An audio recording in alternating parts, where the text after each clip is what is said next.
You are listening to Middle East Monitor Conversations, bringing you lively discussions with prominent voices from the region and beyond, as we delve deeper into issues shaping the Middle East and North Africa, from politics, the culture, and the arts. Hello, welcome to MEMO Conversations. I'm video producer Osman Butt. When you say the word Persian, the first thing that comes to mind is Iran and Iranian culture. And in our modern times, this territorial ethno-nationalist understanding is the dominant approach. But being Persian through this lens is very modern. Prior to the 19th century, the Persianate, a term used by scholars to describe a range of geographies, cultures, ethnicities, and religions who shared aspects of the Persian language, system of meaning, and culture as part of their own culture, stretched from Istanbul, Baghdad, Isfahan, Hyderabad, Lahore, Kabul, Samarkand, and beyond. Central Asia was a key part of the Persianate. However, over the course of the 19th and 20th centuries, with Russian colonization and later Soviet rule, the Central Asian Persianate underwent serious challenges. So what is the Central Asian Persianate and how does it exist today? Joining me to answer this question is Iskandar Ding. Iskandar Ding is a third-year PhD student at SOAS University of London.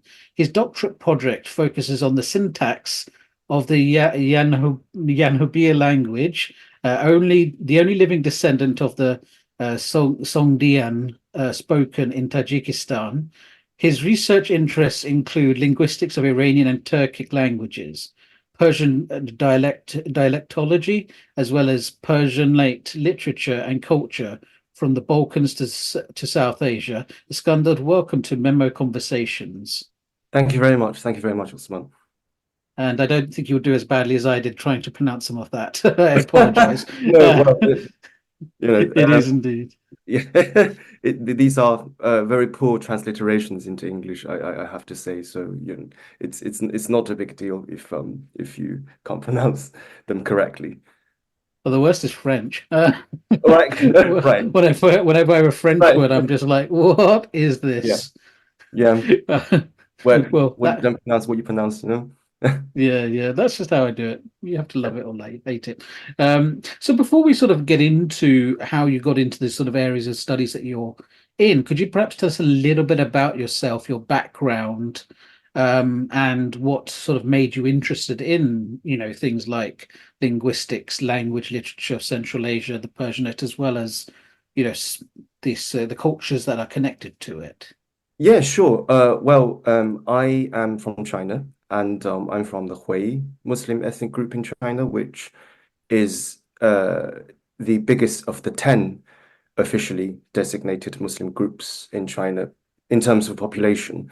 The Hui are Sinophone or Chinese-speaking Muslims with mixed ancestry. And usually our ancestors who came to China throughout the centuries came from specific the eastern part of the Islamic world. So let's say Khorasan, which is now eastern Iran and Afghanistan, and what we now call Central Asia. And these were a mixed group of people, a mixture of different peoples, but mainly Persian would be the lingua franca between them. And many scholars have postulated that the majority of these people were indeed Persian speakers themselves. And even if they were not Persian speakers, Persian was the most important language in terms of communication. And they came to China for different reasons, for administrative reasons, for commercial reasons, probably also for proselytizing reasons, and settled and married local Chinese people, and that's the ethnogenesis of the Hui people. And in our communities, Arabic and Persian have always been very important, and we see them as languages of identity, of religion. Religion is a big part of our identity, and of course wisdom.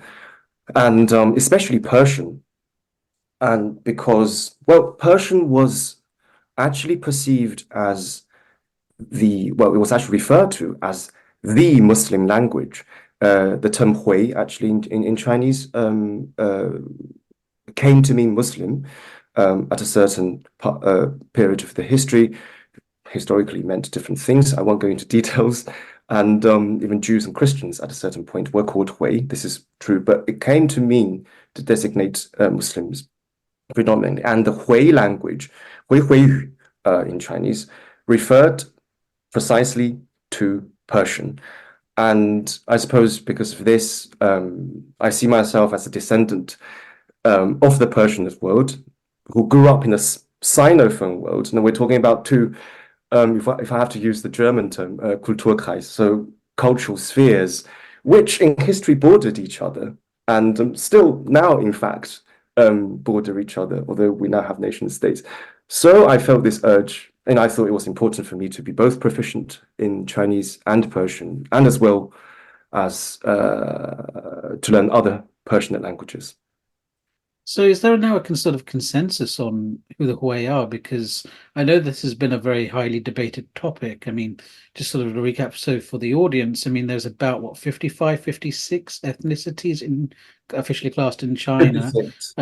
56, the largest being Han Chinese, and Han being the largest as also dominant. You know, the Chinese state is constructed around Han identity, and especially in the 20th century, there's been a huge push towards the Hananization of much of China in terms of, you know, official culture and statehood and that kind of thing. But there was always a debate about who the Hui were and whether or not they were just Muslim Hans, or whether they were, you know, from elsewhere. So is there now sort of consensus on what their origins are?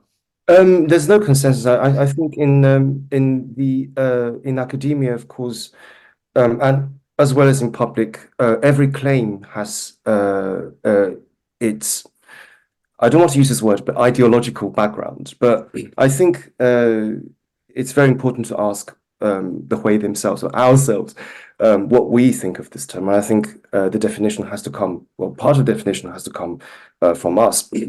Of course, the Western scholars who see language as the main, let's say, criterion in the definition of an ethnic group. We speak Chinese as our mother tongue, so almost in a very simplistic way, Western scholars see us, and indeed media see us as Chinese Muslims. And there's a lot of things to unpack here, actually. First of all, what does what the term Chinese means in the majority of Western languages, not just Western languages, you know, in Arabic, Sini, and in Persian, Chini. There's only one word for Chinese, and that's inevitably ethnic. And but in China, natively, there are different terms and which exist and still exist, which all get translated into Chinese or Xinhua or Chinesisch or Kidaiski in Russian or Qini in Persian, and so on and so forth. Precisely because China, people in what is now China, recognize their, let's say, space of existence as a multicultural one, and there are different terms to designate people who belong to that land, who may not necessarily be ethnically.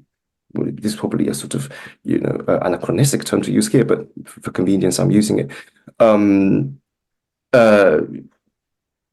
Who recognize the diversity, let's say, within it. So there are different terms which all get translated to Chinese.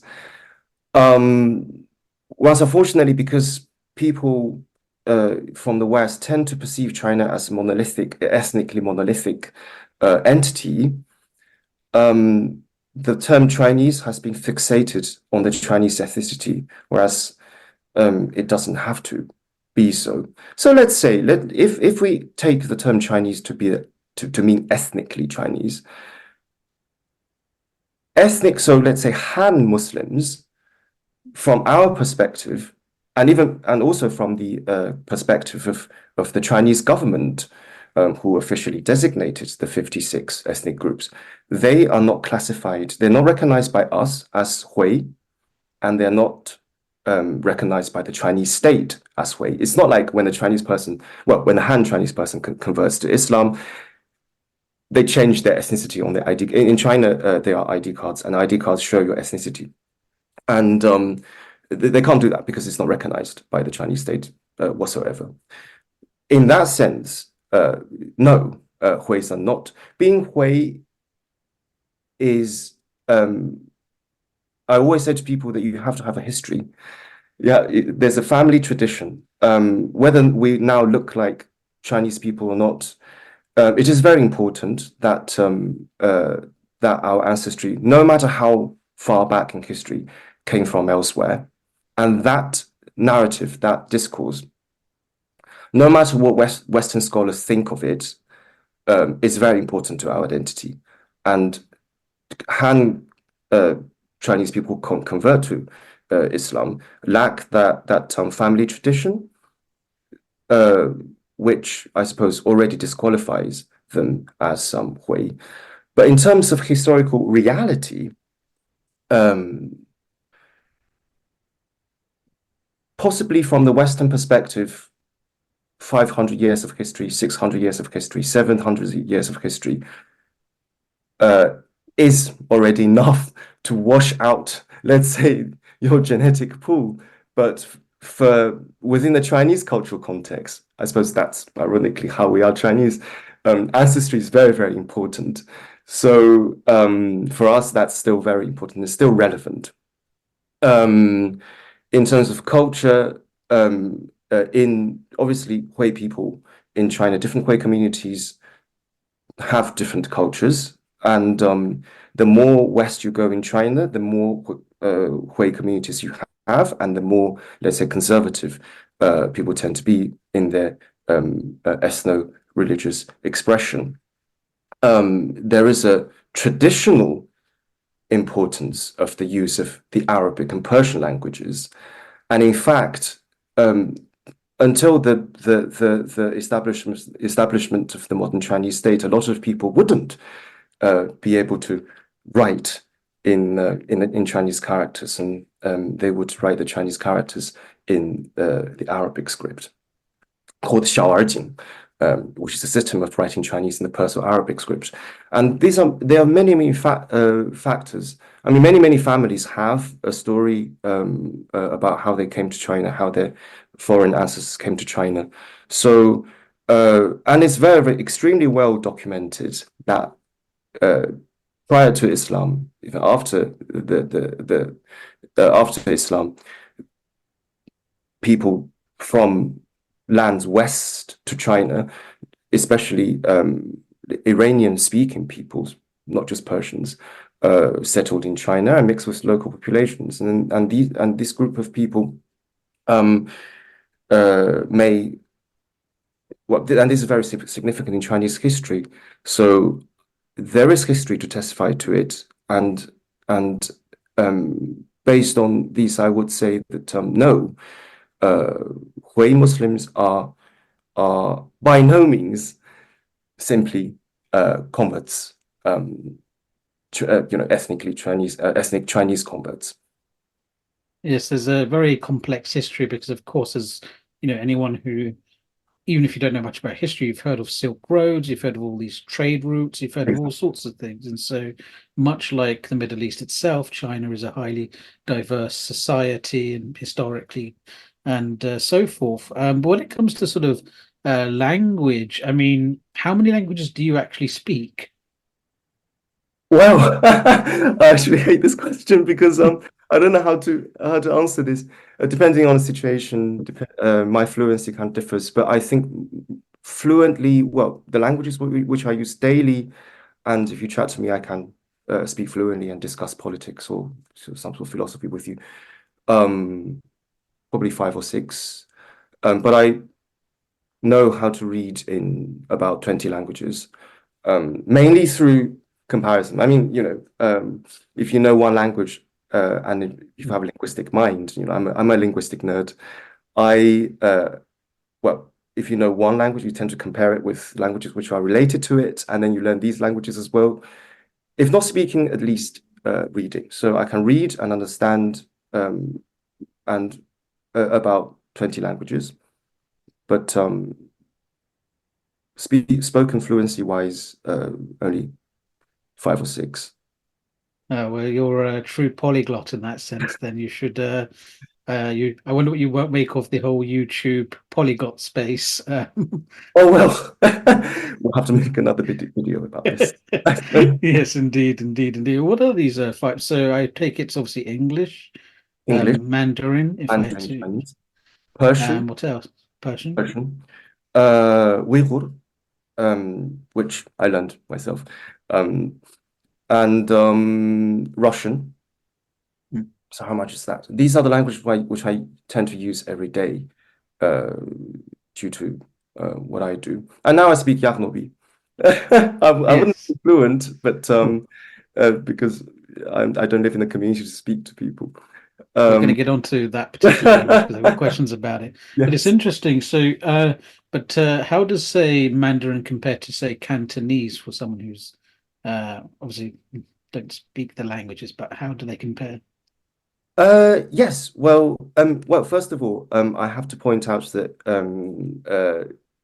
please, when you meet to the audience, I suppose, please, when you meet a Chinese person, when they say they speak Chinese, please don't ask, do you speak Mandarin or Cantonese? Because in China, there are many, many, many languages, even within what we call in linguistics, Sinitic, so Chinese language group.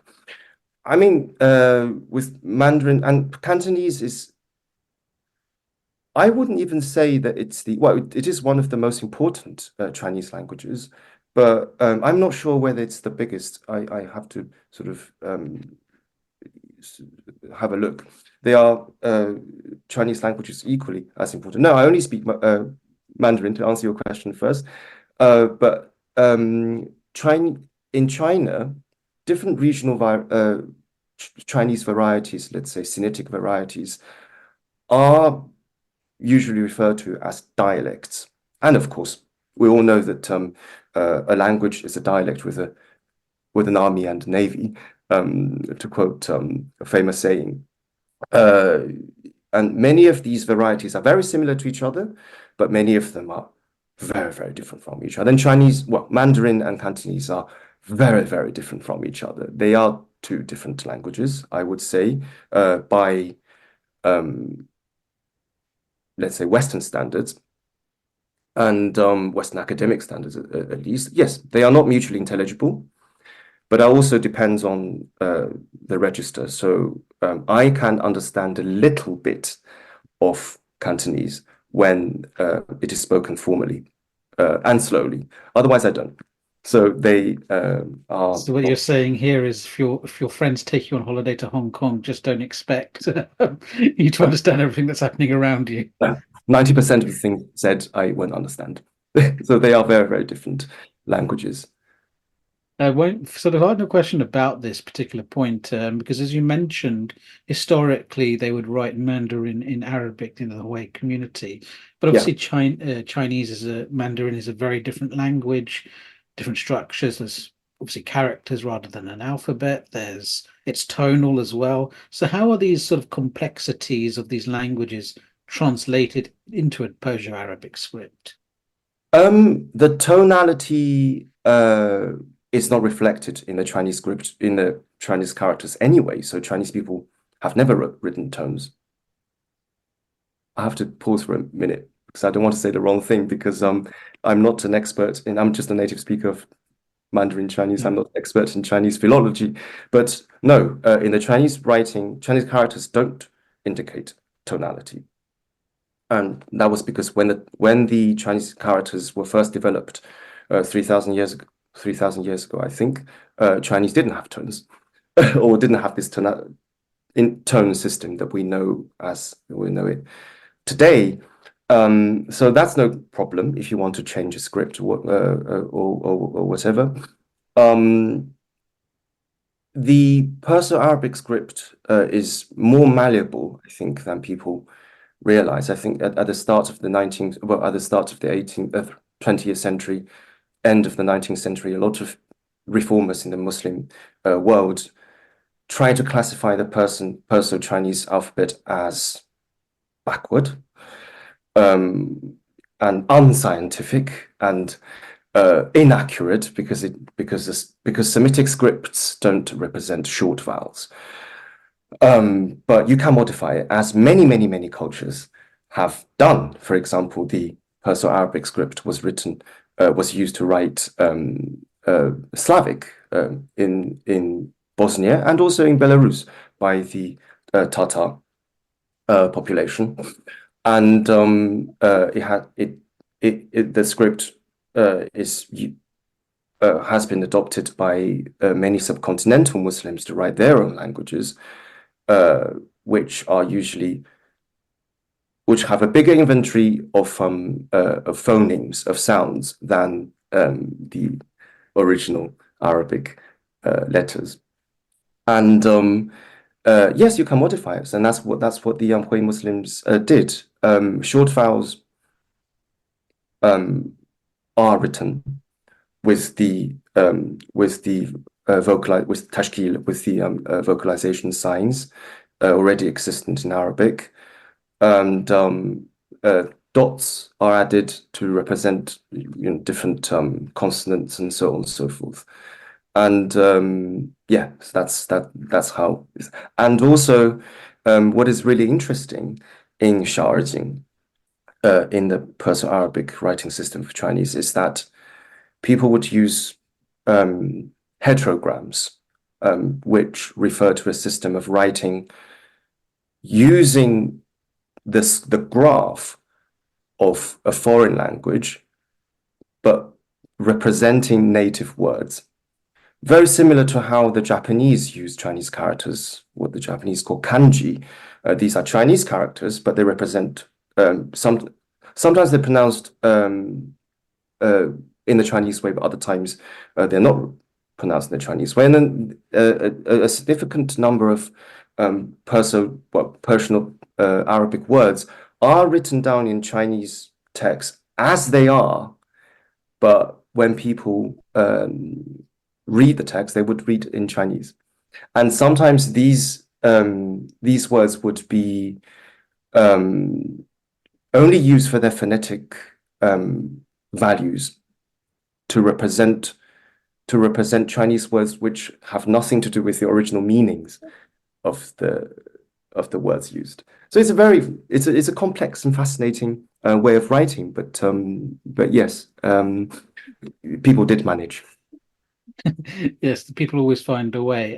So I want to now bring us on to Central Asia more broadly. I know this is a kind of complex thing to think about in terms of, because what is Central Asia and where does it begin, where does it end? I mean, we obviously have a sort of standard understanding today that we apply, but if we're thinking historically, transhistorically, it becomes more of an issue because traditionally we mean the five stans when we talk about Central Asia today. So Kazakhstan, Uzbekistan, Turkmenistan, Kazakhstan, Kyrgyzstan. Am I missing one? Uzbekistan, did I say that? So yeah, and people argue whether Afghanistan should be part of it as well. Yes, Afghanistan as well. And where does it begin? Where does it end? And it extends partially into China as well. Does it go into Iran itself? I know it's a very complex term, but fortunately, we do have another term, the Persianate, we could also use, which goes even further. Does the Persianate mean Central Asia only? We'll discuss that later. Central Asia, well, as you said, what you mentioned is a valid definition. It's a political definition. It's a contemporary political definition of Central Asia. First of all, the word itself, many argue that it is a colonial term. In fact, I believe that a lot of, I would say the majority of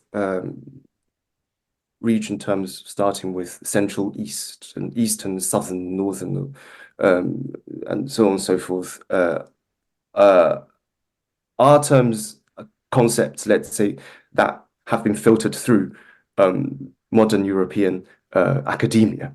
And so the term Central Asia, of course, people argue that it is a colonial term, and starting not from the Russians, I think from 19th century Western European explorers and geographers and ethnographers and so on and so forth. And they look at the map being like, oh, that is Asia and that is the center of it. Let's call it Central Asia.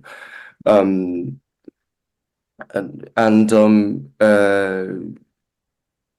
so politically, what you said is a definition of Central Asia, but geographically, again, I'm not an academic in geography, but I read geographically it refers to the land south to the Eurasian steppes, the southern, more arid lands that border the Eurasian steppes, extending from, if you want to stretch it, central Iran all the way to Gansu in China, which is just a bit more east to the Uyghur region. That is, I would say, that is the geographical definition of Central Asia, because it shares the similar climate and similar ways of organizing settlements due to the climate. Oasis cultures dominate and so on and so forth, and there are vast lands of vast uninhabited land. I would say indeed. that is Central Asia, but culturally, I would say Central Asia would refer to Khorasan, so eastern Iran, northern parts of Afghanistan. The southern point would be the northern parts of Afghanistan, and the northernmost part, the southern parts of Kazakhstan, and the westernmost part would be the confines of Khorasan, and the eastern part would be Gansu in China. That would be my definition of Central Asia.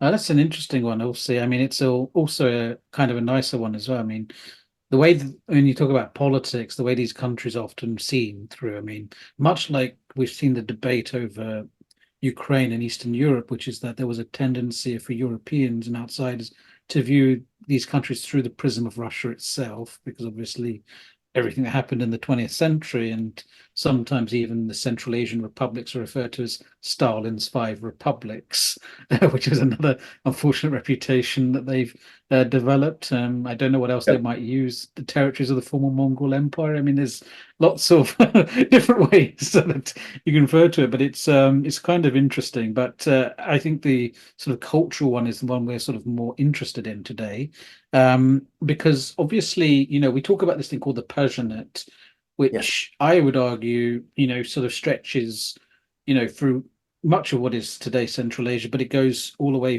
to, I would say, Istanbul, because the Ottomans used. Go further if you want. Yeah, from the Balkans to the Balkan to Bengal. Yeah, it's the second language of Islam, they say. So it goes all the way through, in the Middle East. It goes through to South Asia, goes through to further possibly. I mean, I think Manakia makes this point in her book. The majority of Persian speakers throughout history were non-Muslims, and they lived mostly in India, where the largest contingent of speakers were. So the Persianate, is very much a part of the region. But I wanted to sort of ask this as a sort of starting point: how Persianate is Central Asia, and what did Central Asia mean to the Persianate? Right. Well, that's a very complex question. I think at the start you made you said that Central Asia. I think you said it was a key part of the Persian world. And I would say Central Asia is the part of the Persianate world. Well, we've got to protect the Iranian ego a little bit, so because they get quite sad when they find out they're not the center of Persian history, as they've been taught to believe. Depending on who's writing history, I think, and especially, I suppose, with our modern, especially, let's say, westernized perception, we tend to see Central Asia as the let's say backwater region of Iran and Russia and China, but no, it is not. There are many scholars who have argued that Central Asia, well, in terms of Eurasian, at least Eurasian history, it was the cradle of and of a lot of or the center of Eurasian civilization, Eurasian history, actually. I mean, specifically for the Persianate. Well, first of all, New Persian poetry is commonly understood as having started in Central Asia. New Persian in academia, in linguistics, is a term that we use to refer to the Persian after Islam. So we have Old Persian, which was the Persian spoken in the Achaemenid Empire, and then Middle Persian, which was the Persian of the Sasanian Empire, and New Persian. So that's the academic, let's say, chronology of the Persian language. So the New Persian, Islamic Persian poetry, let's say, was born in Central Asia, with namely the poet Abu Abdullah Ja'far ibn Muhammad, known as Rudaki, who was born in Panj Rudak, which is now in Tajikistan, and he is seen as the father of Persian poetry. Well, of course, that's a very modern term, but the language of New Persian itself very likely also took shape in Central Asia rather than what is now Iran. I recently attended a webinar, a web conference, a web lecture given by the French distinguished historian Etienne de la Vessière, who precisely talks about this issue. And according to Professor de la Vessière, the common language, so New Persian, well, the common language spoken in the military camps around Marv, which is now in Turkmenistan, was the main component of early New Persian, of early Islamic Persian.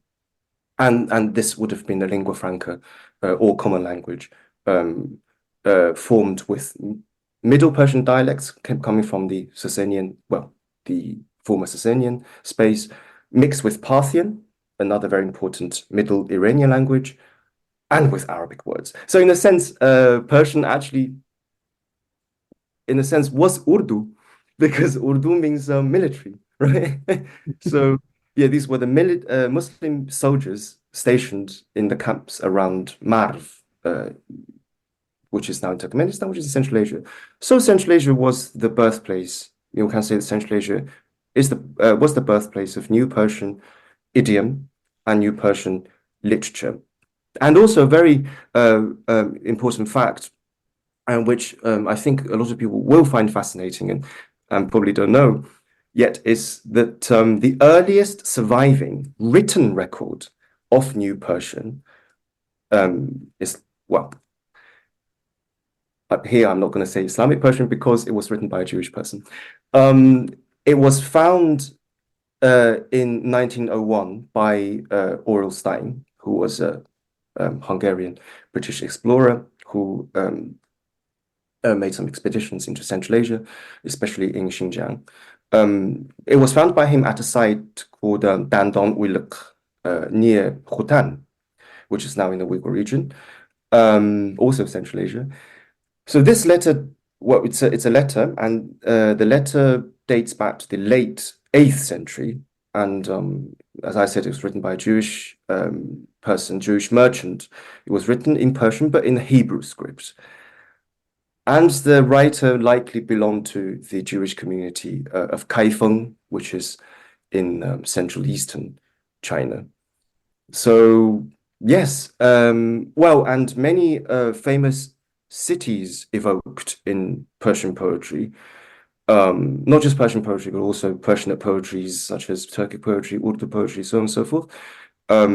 Cities such as Marv, as I mentioned, Bukhara, Samarkand, and Khutan. People talk about the gazelle of Khutan, or Huya Khutan, right? As a topos, literary topos in classical Persian literature. These are all located in Central Asia. And also cite cities from modern Afghanistan, for example, Herat, Balkh, so on and so forth. And then in terms of the population, I think the Central Asian population definitely, well, essentially what Persianate is characterized by what I would call the Turco-Persian synthesis, right, especially under the Islamic empires. And this started from Central Asia. So when we talk about Persianate, we mainly refer to the Persianate Islamic societies, and Persianate is Islamic or Islamicate societies. Let's say started from Central Asia, and that extended notably, let's say, for example, to the Mughal Empire, which ruled the subcontinent, right? And also went westwards to rule Anatolia. The Seljuks started from Central Asia. Yes, so I would say Central Asia is the heart of, was and still should be the heart of the Persianate world. It's kind of funny, actually. I remember once, many years ago, I have a friend, she's from Iran, and we were at a sort of a social event, and then she found out there was another woman in the room who was from Tajikistan. Right. And because she knows they can speak Farsi, she was like, "Oh, I'm going to go and speak to her in Persian." And I just looked at her and I said, "Are you sure you're going to understand what she says?" And she just rolled her eyes at me. Of course I will. Like, how would I not? And then she went over there and talked to her. And then she was putting some faces, and she came back, and I said, "You didn't understand a word of that, did you?" And she went, "No, I had trouble." So it was quite an amusing thing. Right. She was knocked down a little when she There's a realized she lot couldn't to be, understand. yeah, there's a lot to be said about the mutual intelligibility between different Yeah, Persian dialects. Um, yeah, yeah, yeah. Yeah, I think so. I think you find that with a lot of languages that sometimes it's more mutually intelligible one way than the other. I mean, it seems like. I mean, yeah. I've seen a lot of Turks, for example, saying they struggle with Azari, but I haven't seen many Azari saying they struggle with, Turkish and Right. Turkey. It's also a very individual issue. It really Yeah, depends on the individual's exposure to, some people just naturally understand different speeches better than others. This is, I suppose, would be a biological issue as well, and it would be it will be linked to the individual's personal history, cultural exposure, and so on and so forth. And in the Azeri case, I would say that most Azerbaijanis, Turkish series are very popular in yeah, in Azerbaijan. So that is the exposure, whereas Azerbaijani cultural products are not as popular in Turkey, and speakers' attitude as well. Um, I think if you are ready to understand, if you have if you show a willingness to understand a language, or let's say a dialect or a variety of language similar to yours, you will end up understanding. But on the point of Tajik and Persian, obviously the division between Tajik and Persian could be attributed to Russian colonialism. But I wouldn't say there's a lot of mutual intelligibility on the sentence level. If you were to let's say grab a person from central Tehran who is more used to speaking Teherani dialects, and a villager from Kulab in southern Tajikistan. If you put these two together, or let's not say Kulab, let's say northern Tajikistan, the dialects are more different from Asht, Tajikistan. If you who isn't educated in literary Persian, If you put these two people together, I don't think they could communicate freely. Yeah, but the literary form, the standardized form, which, by the way, has always been the, well, classical, based on classical Persian in both, let's say, nation states, the two forms, the literary forms are, I would say, identical, especially now. Yes. It's they're united by the script and divided by the actual spoken. The script is a different issue, but in terms of yeah. yeah. It's interesting. So, I mean, as you sort of mentioned here, what was sort of relationship like? Because obviously we talk about the Persianate, but there's also the Turks and the Turkic civilizations that are sort of Yes. emerging, from the same people. Like, what's the relationship like between the Persianate and the Turkic worlds in this same Central Asian space? Wow, that's a very, very good questions you're asking. Well, I'm just giving my personal opinion. I have personally thought a lot about this. This is not my academic field to write about the Perso-Turkic divide, but I have thought a lot about it. And well, first of all, we have to sort of go to the definition of the word Turk, right? Many scholars say that its etymology was distributed. Oh, sorry, it's debuted, and did they exist? Well, then we go back to the understanding of steppe nomadic confederations and so on and so forth, and oftentimes steppe nomadic confederations, which would include Scythian, who are now recognized as Iranian people, confederations. These would not be ethnically homogeneous confederations. So the term Turk, as perceived as an ethnic term, probably corresponded to a very ethnically mixed or culturally mixed reality. Who, nomads from different parts of the steppe, and they decided to group together. Ethnically, and culturally, to a certain extent, it would have been diverse. But in terms of the Persianate understanding of Turk, well, first we have to understand that even before the Islamic times, the Turkic populations in Central Asia were, for the most part, living side by side with the Iranian-speaking populations, the most notable of which would be the Sogdians. And there was a lot of cultural convergence. There was a lot of linguistic convergence as well. The Sogdian language, till the very end, was quite Turkicized.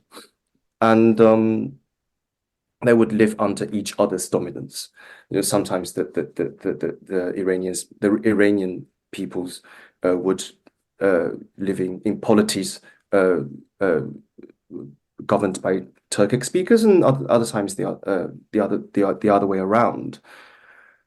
And but what is important for Persianate is that if we talk about the Persianate within the Islamic framework, I do agree with the view that the way that Turkic speakers in Central Asia became Muslim, I'm avoiding using the word Islamicization, which I see as quite problematic, but the way that Turkic peoples in Central Asia, or in general, became Muslim was through the Perso-Islamic culture, which explains why there are so many similarities between what I would say Islamic Turkic languages. When Turkic languages are a family, all the languages are related to each other, but some languages are more similar to each other than others.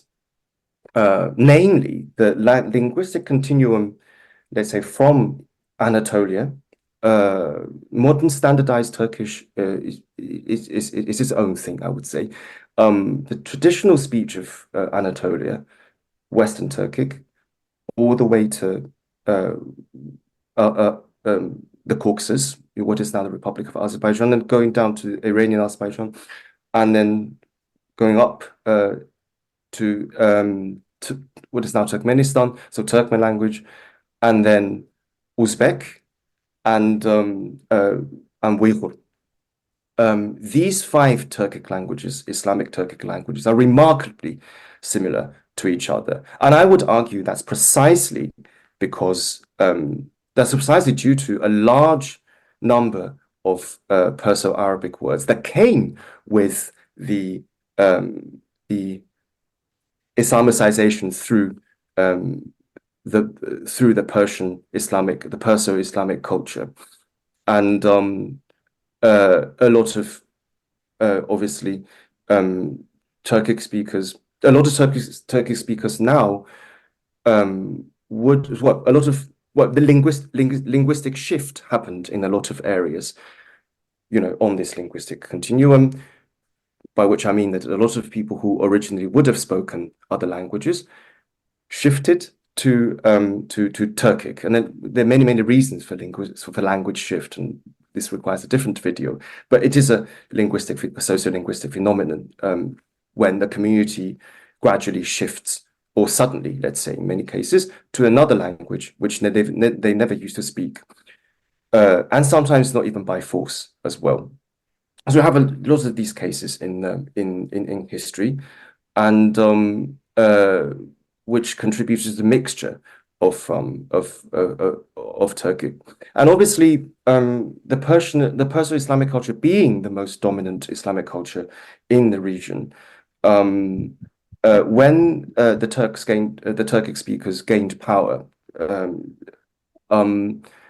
it's very, it's well attested in the history of humankind, that when a nomadic power builds an empire on a sedentary area which already had its population.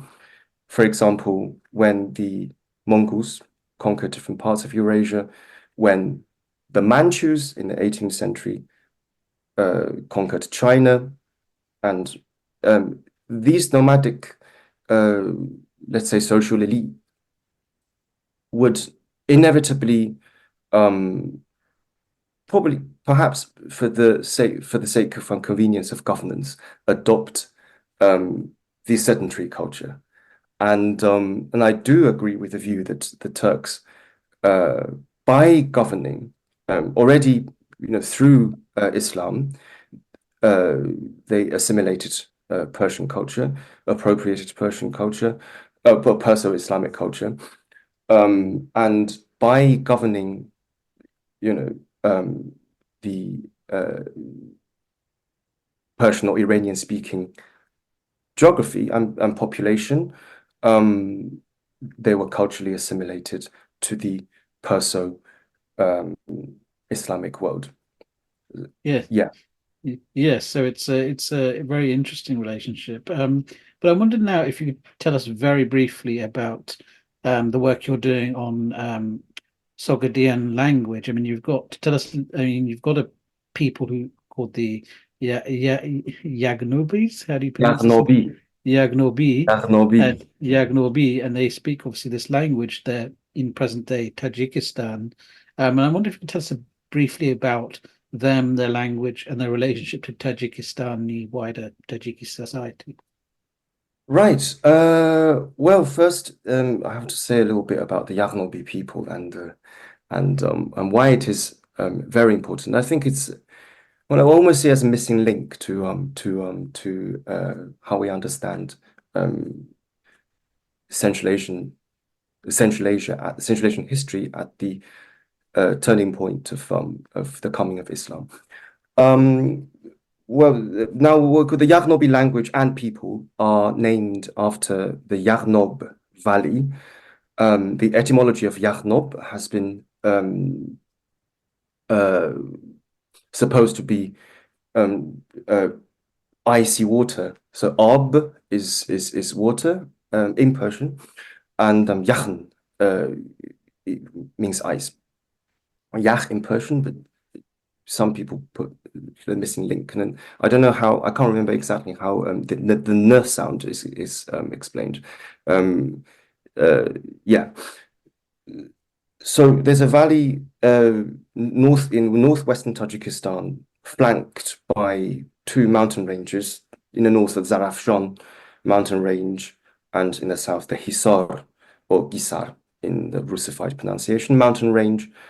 There's a narrow piece of land, a valley called Yaghnob Valley, and European, including Russian scholars in the 19th century, named the people after the valley and their language as well. And prior to the late 19th century, I would say the population within the valley was relatively unknown to outsiders, especially to European scholars. And in the I think the earliest, if I remember correctly, the earliest recording of Yaghnobi speech was made in 1870 by a Russian scholar who traveled there, and subsequently many scholars recorded texts and words and phrases, and one of them being the Austro-Hungarian scholar Karol Újfalv, and who wrote a little booklet called the Yaghnobis and Their Language, I believe. And it was still not sure at the time in the late 19th century what this language was. In fact, a French scholar called Girard de Rial thought that it was a Dardic language, related to the language spoken in northern Pakistan and northwestern India, so on and so forth. But at the same time already, the German scholar Friedrich Müller recognized that the similarity between Yaghnobi and Sogdian, and said that this language was well, first he said it was purely an Iranian language. It was purely Iranian, and then in 1904 he published he published an article saying that it was related to Sogdian. So it's because of this that the Yaghnobi has come to be known, has been referred to in academic literature as Neo-Sogdian, and that was very exciting for I would imagine, for the Western European academia, because Sogdian was, had only just been deciphered, and of course the name Sogdian and Sogdia, the territory, were known to Europeans through Greek classics, because it was part of the Persian Achaemenid Empire, and so Europeans would have like a sort of imagination of Sogdia, and also known to the Muslims through the works of Muslim scholars such as Al-Biruni, and also historiography in the Muslim world. But it was believed, and actually a lot of people still say, that the Sogdians, after the conquest of Sogdiana, there was never such a country called Sogdiana, this is also a sort of modern term, by Qutayba ibn Muslim, I think, Sogdians practically disappeared or assimilated with local populations, and those who went to China assimilated with the Chinese population, which they did. But on the sort of essentialization side, it was assumed that this is how it happened, because people assumed that the Muslim conquest was brutal, and those who refused to convert were simply executed, and those who remained were forcibly converted. History is never this black and white. So we can talk about this later. But yeah, so I imagine it must have been very exciting to find to find a language related, or even a descendant of Sogdian.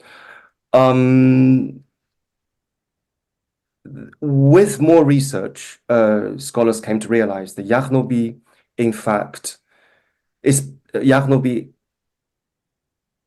I would say, well, sorry, you can cut that part.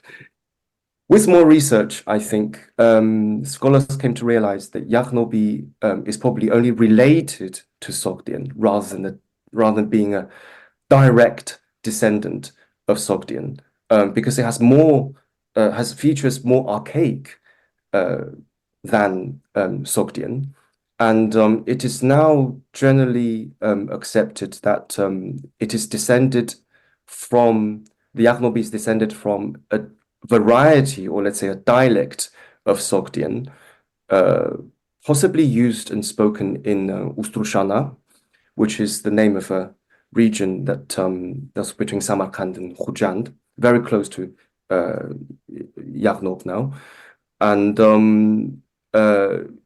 it's better to see Yagnobi as a niece language to Sogdian, or a sister language to Sogdian, rather than a daughter language. And what was the you asked about? I suppose that was the introduction to this is the Yes, introduction. I said sort of briefly what was its relationship today with Tajiki society. Today, right. Today in Tajikistan, generally people have heard of Yagnob and Yagnobis, and I think it holds a very important place in Tajik nation building, because Sogdian and Sogdian culture, Sogdian history, hold a very important place in Tajik nation building. And the essentialization of the Tajik identity does surround Eastern Iranian peoples, but Sogdians in particular.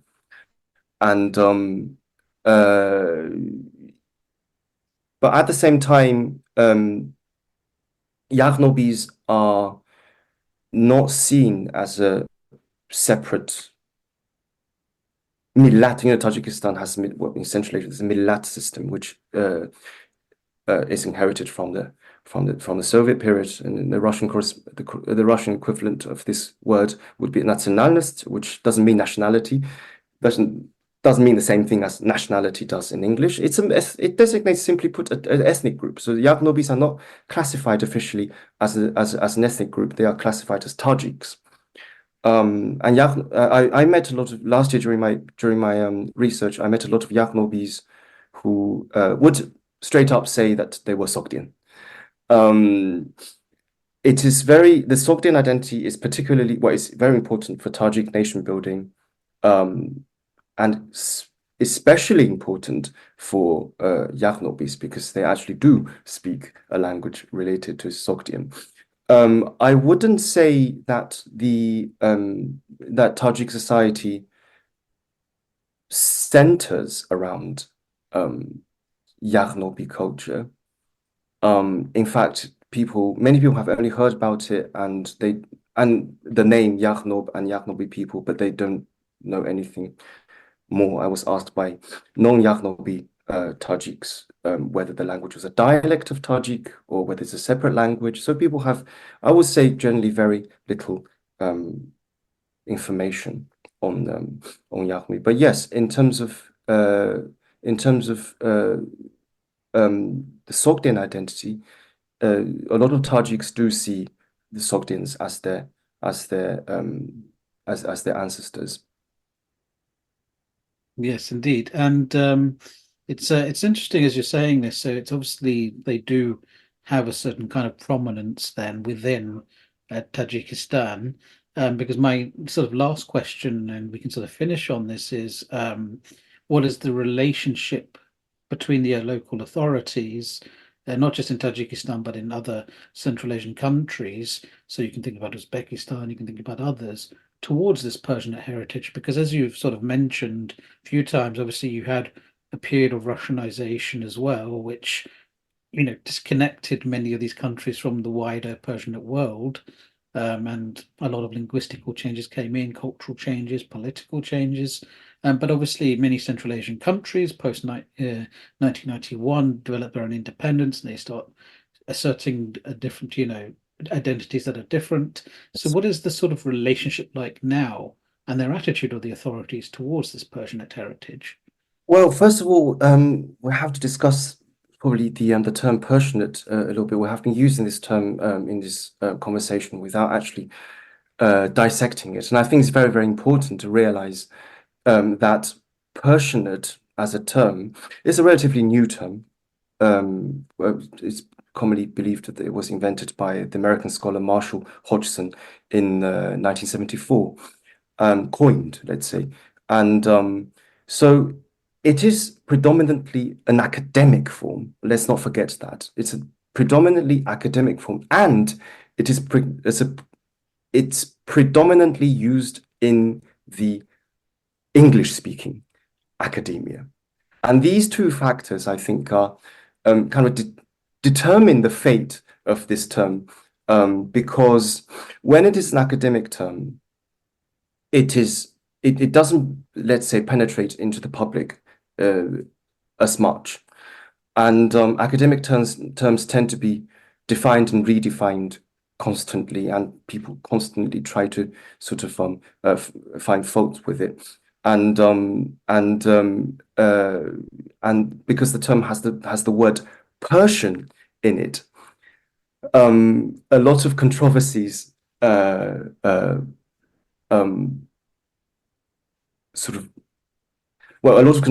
controversies started.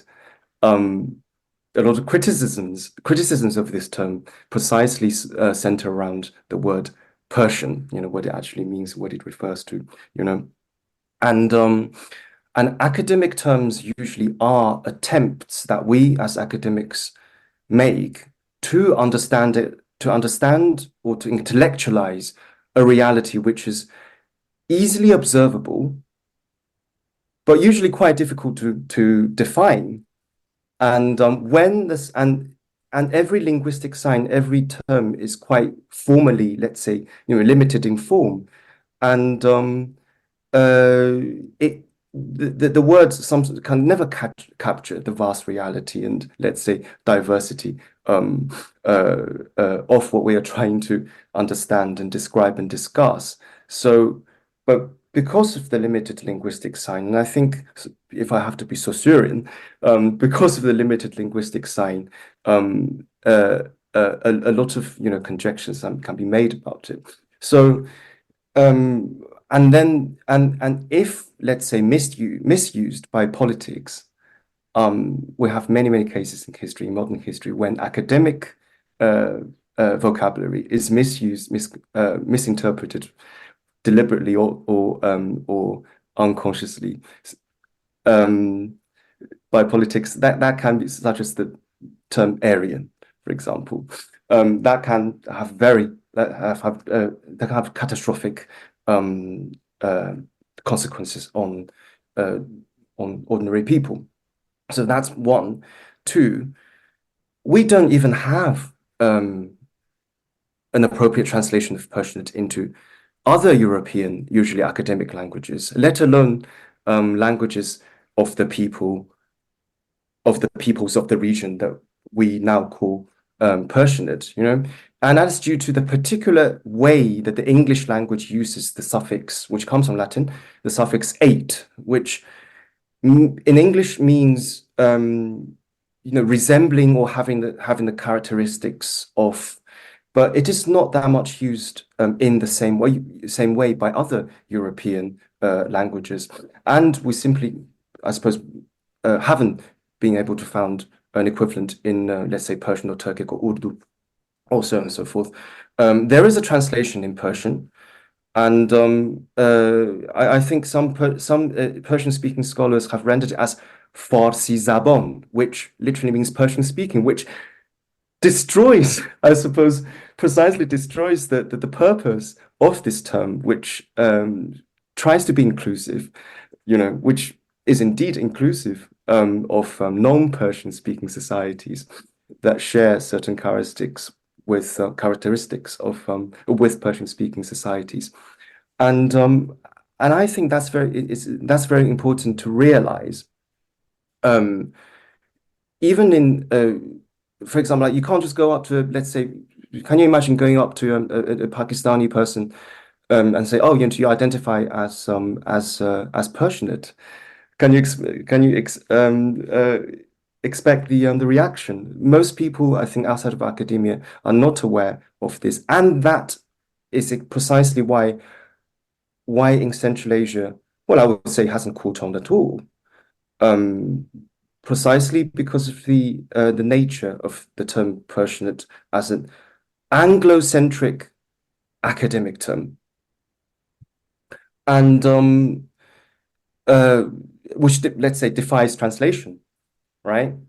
And with as you mentioned, well, one of the negative legacies of the Russian Empire and the Russian dominant Soviet Union that succeeded it, as you mentioned, was the breaking up of the cultural continuum, which we now call Persianate in academia, between the Caucasus, Southern Caucasus, even a bit of Northern Caucasus and Central Asia, by essentializing through colonial academia, ethnography, and anthropology, historical ethnic designations such as Turk and Tajik and Kazakh and Kyrgyz and you name it, into modern ethnic categories in order to fit the European ethno-national model, and later by policy that from top down sort of consolidated such arbitrary divisions.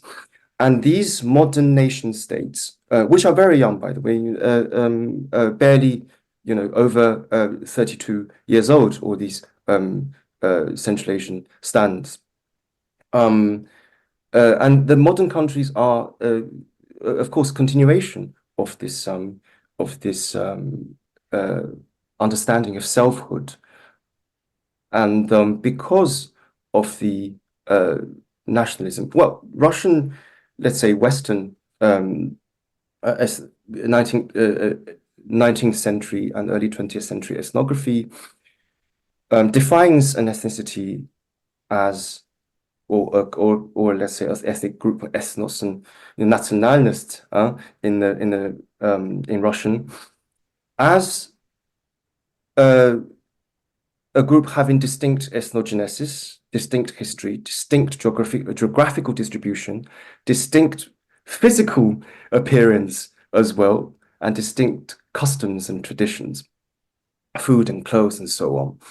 And this methodology, which has been inherited by contemporary nation states, post-Soviet states, seeks to emphasize the distinction and difference rather than commonality. And for the sake of nation building, even though it is useful, I think, in Central Asian states, as an instrument of decolonization, for example, renaming the main avenue in the capital city by the officially designated national hero, rather than Lenin or Marx or I don't know, a Russian writer Gorky, for example.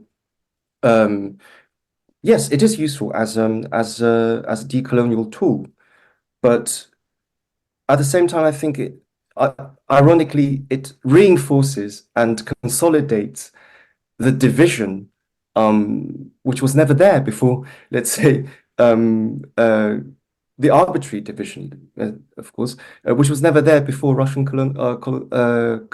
colonization and colonialism. So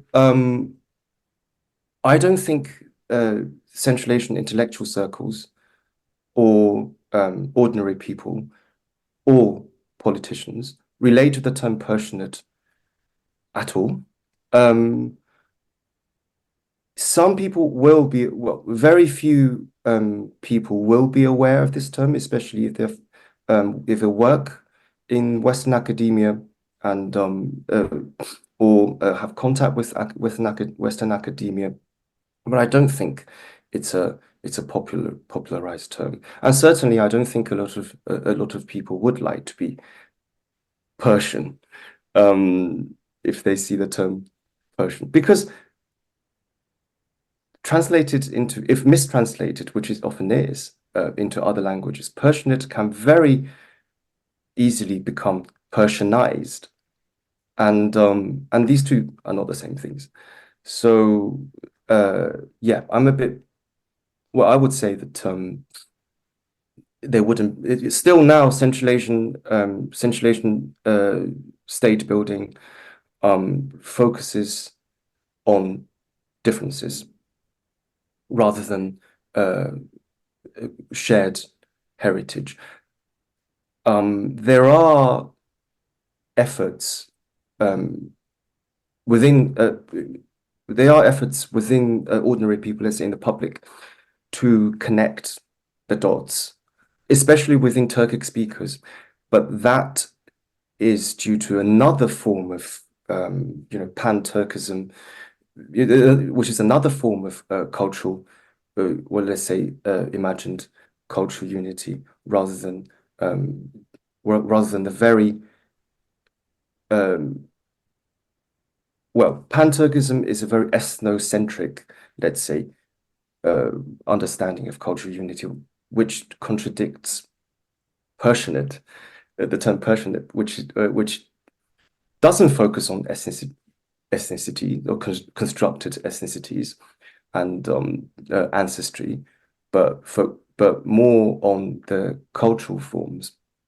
And I think with the methodology of anthropology and ethnography brought about by the Russian Empire and the Soviet Union, inherited by the intellectual circles of and the political circles of Central Asia, which essentialize and mythologize nationhood.